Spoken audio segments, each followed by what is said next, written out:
Hello दोस्तों, मैं हूं अमित त्यागी और आज मैं बात कर रहा हूं गहराइयों की। गहराइयां हाल ही में रिलीज हुई एक फिल्म है जो अमेजॉन प्राइम पर रिलीज हुई या यूं कहूं स्ट्रीम हुई और इसे बहुत सारे लोगों ने देखा।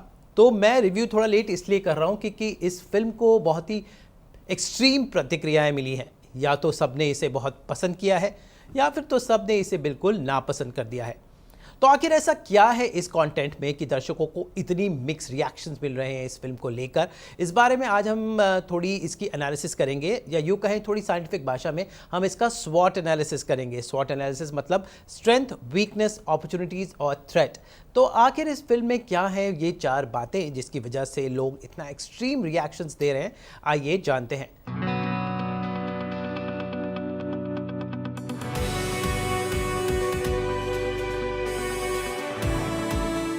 सबसे पहले हम बात करते हैं स्ट्रेंथ्स की। आखिर इस फिल्म में अच्छा क्या है?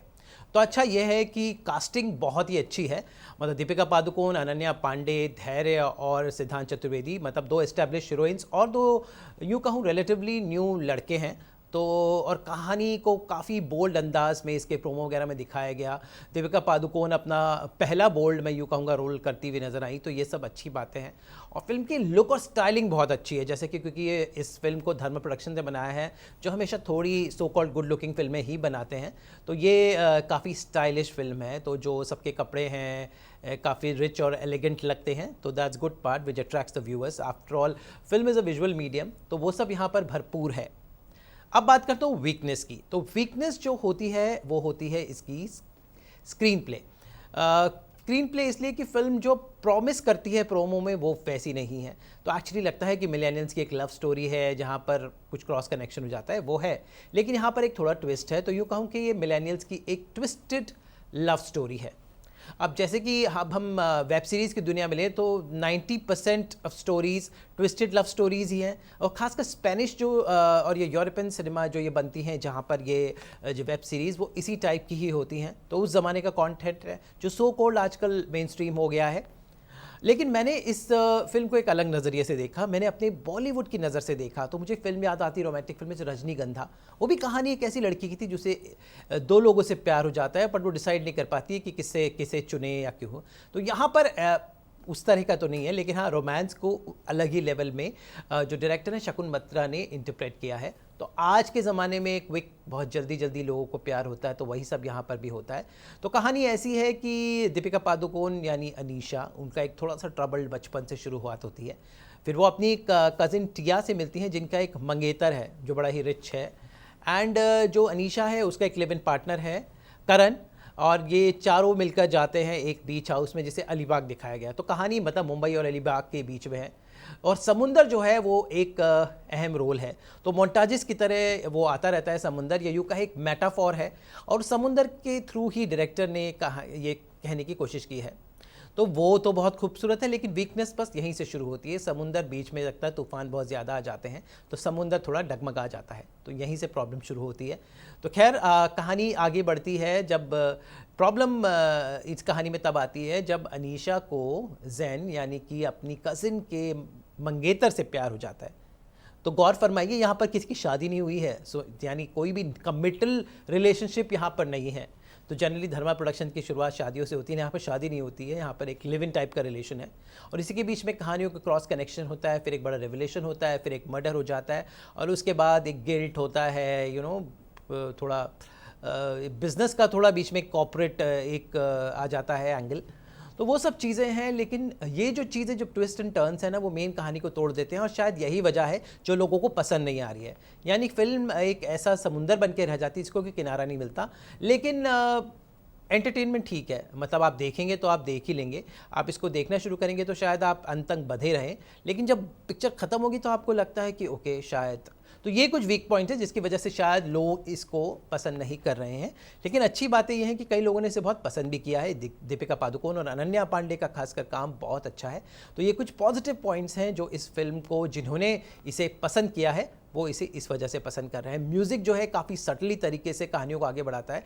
बल्कि म्यूज़िक वैसे मोन्टाजिश में है, ऐसे लिपसिंग वाले जैसे आजकल ख़त्म ही हो गए, तो मोन्टाज में ही जो सो कॉल्ड बोल्ड कंटेंट उस मोन्टाज में ही आता है। दीपिका और सिद्धार्थ के बीच में जो मेन जो सो कॉल्ड बोल्ड कंटेंट है वहाँ से शुरू होता है। तो that's how the film progresses and as I said it's a twisted love story. तो एंड जो है थोड़ा चौंकाने वाला होगा, और मुझे एंडिंग जो उन्होंने एक सस्पेंस पे छोड़ दी है कि जब एक रेवोल्यूशन होता है, वो अच्छी लगी। तो न्यू एज मिलेनियल्स के लिए जो फिल्म बननी चाहिए, जो सो कॉल्ड है, तो आई थिंक ये उस दिशा में है। तो मिक्स रिएक्शंस तो जैसा मैंने कहा मिल रहे हैं, किसी को बहुत पसंद आ रही है तो किसी को बिल्कुल पसंद नहीं आ रही है, किसी को बोल्ड कंटेंट से एतराज़ है, तो किसी की एक्टिंग और कपड़ों से एतराज़ है, किसी को डायरेक्टर की काम पसंद नहीं आया, किसी को लगा कि कहानी थोड़ी भटकी हुई है। तो ये कुछ मिक्स बैग रिएक्शंस हैं तो जो मैंने आपके सामने पेश किया, पर कुल मिलाकर फिल्म आपको बांधती है। आप इसको देखेंगे तो मैंने कहा आप देखते ही रहेंगे। तो that's how I summarise the film. आजकल के ज़माने की फिल्में कुछ इस तरह की होंगी, चाहे हम वेब सीरीज़ भी लें या यहाँ तो और हम अपने सीरियल्स भी लें, वो भी बदल रहे हैं। तो बदलती चीज़ों के साथ बदलाव जो होता है वही एक कॉन्स्टेंट फैक्टर होता है। बदलाव किसी को अच्छा भी लग सकता है, किसी को बुरा भी लग सकता है, लेकिन बदलना संसार का नियम है। तो बदलती चीज़ों के साथ हमें ये ध्यान रखना चाहिए कि हम पुरानी अच्छी चीज़ों को ना छोड़ें।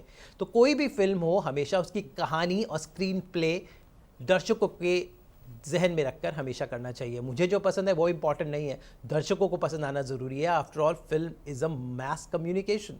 तो आई थिंक आप जो डायरेक्टर्स हैं, जो नई कहानियाँ बना रहे हैं, बहुत अच्छी बात है, लेकिन ज़रा ये भी देखें कि हम जो कहानियाँ हैं वो लोगों तक पहुँच रही हैं कि नहीं। वैसे OTT के माध्यम से ये युवाओं तक पहुँच रही है, जिनके लिए बेसिकली फ़िल्म बनाई गई है। तो युवाओं के लिए सही है, लेकिन युवाओं को एक सही संदेश भी अगर सही अंदाज में दिया जाए तो उन्हें और पसंद आएगा, यानी एक बात सोने पे सुहागा हो जाएगी। तो ऑल आई कैन से कि मिलेनियल्स को do not take for granted. वो भी अपनी एक विचारधारा रखते हैं, वो भी उनकी भी एक सोच है, तो उनके लिए फ़िल्में बनाई जाएं। लेकिन हम अपनी पुरानी जो हमारे सिनेमैटिक रूल्स हैं, जो हमारे जिसकी वजह से फ़िल्में लोगों तक पहुंचती थी, सिल्वर जुबली, गोल्डन जुबली हुआ करती थी, अब वो ज़माना तो नहीं रहा, लेकिन उनमें कुछ बात होती थी। चाहे दिलवाले दुल्हनिया ले जाएंगे हो, मैंने प्यार किया हूँ, ये लव स्टोरीज़ थी, लेकिन दर्शकों ने इन्हें कितना पसंद किया। तो वो बेसिक चीज़ उनमें आखिर क्या थी जो आजकल की लव स्टोरीज में मिसिंग है। I think that needs to be understood by the film makers. And after all it's a happy phase. नई नई कहानियाँ, नए नए एक्सपेरिमेंट्स, कैरेक्टर्स आ रहे हैं, कलाकार खुद को बदलने को तैयार है। दीपिका पादुकोण जैसी स्टैब्लिश अभिनेत्री ने अगर ये थोड़ा सा ग्रे कैरेक्टर करना स्वीकार किया, तो it shows that people are ready to experiment, but do not forget the basic rules of cinema. After all, जैसा विद्या बालन ने कहा और मैं भी कहता हूँ कि फिल्में केवल 3 वजह से चलती हैं, वो है एंटरटेनमेंट, एंटरटेनमेंट, एंटरटेनमेंट, और अगर वो है तो फिल्म चलेगी। तो गहराइयों को लेकर बस मैं ये कहूँगा कि एंटरटेनमेंट तो है, बस ज़रा नज़रिए का फ़र्क है। तो उस नज़रिए से देखें, शायद आपको अच्छी लगे और शायद आपको बुरी ना लगे, लेकिन स्वागत कीजिए एक नई फिल्म मेकिंग, एक नए स्टाइल का, जो शायद गहराइयाँ ने शुरू किया है।